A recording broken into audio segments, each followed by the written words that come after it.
nothing predicts future behavior as much as past impunity. Impunity begets impunity. The CBN Act 2007 provides for the appointment of the central bank governor and his removal from office.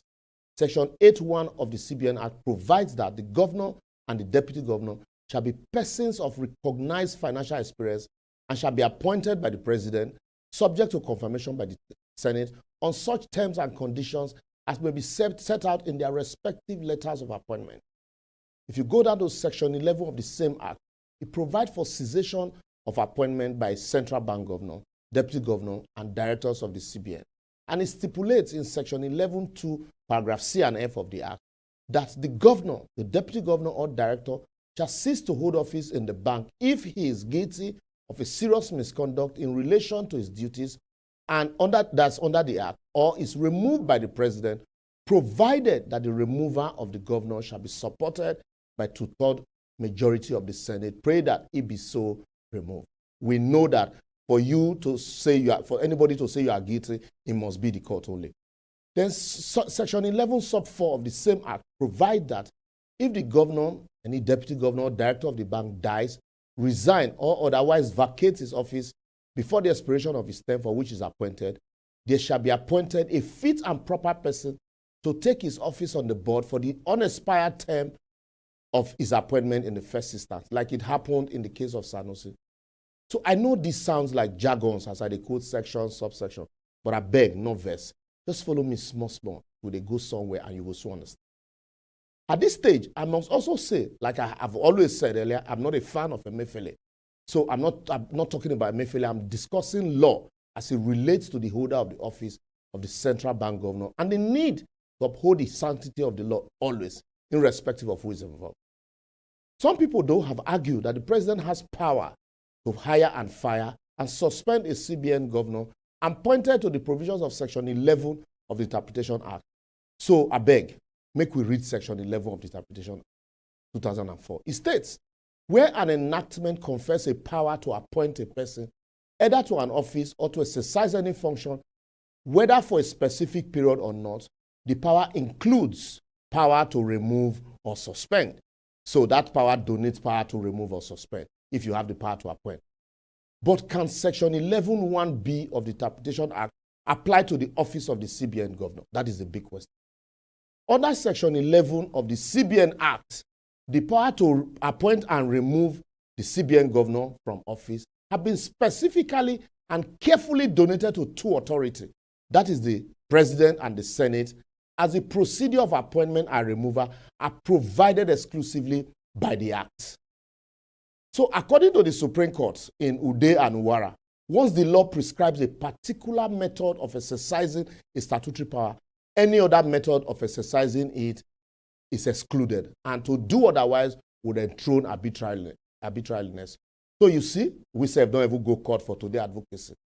And according to my Egbon and Oga GT Oguye, he posited that assuming without conceding that the power of suspension can be imported into the CBN Act, because in no even the CBN Act, the CBN did not make provision for it.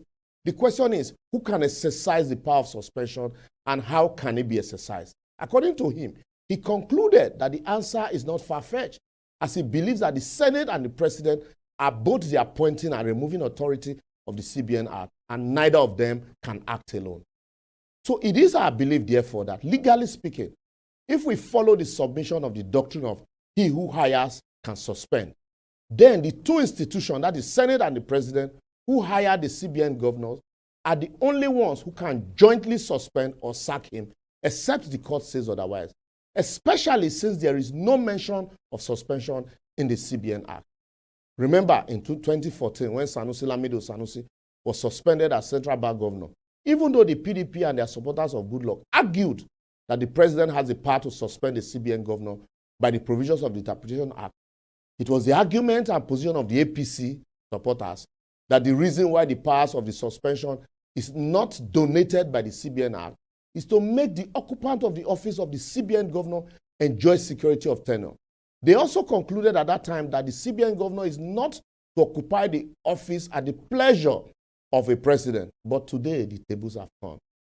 I must say Since the appointment has statutory flavor, just as the president cannot go to the university and suspend a vice chancellor or a lecturer as the president, claiming authority under Public Service Rule or Interpretation Act, but in strict compliance with the statute establishing the university, I would also say that the president also, in suspending or removing a central bank governor, cannot abandon the CBN Act and seek refuge under Interpretation Act to suspend or remove the CBN governor without the concurrence of the National Assembly.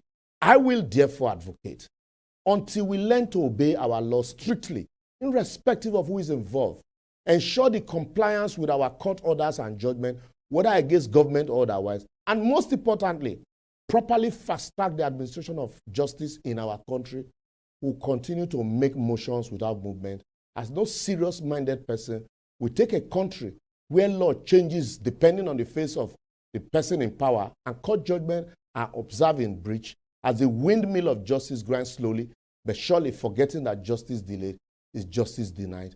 We will not make progress. I'm not a prophet of doom, but I'm just telling you. Feel free to argue, agree, or disagree with us by leaving your comment in the comment section on all our social media platforms showing us on your screen. Ours is to point government to the provisions of the law. It is another thing for them to follow. And as we go, please, let us remind all our governors and local government chairmen, as the rains are here, all the roads in the state are collapsing under their shoulder, especially in Imo and Edo State under Governor Obaseki. See you next week.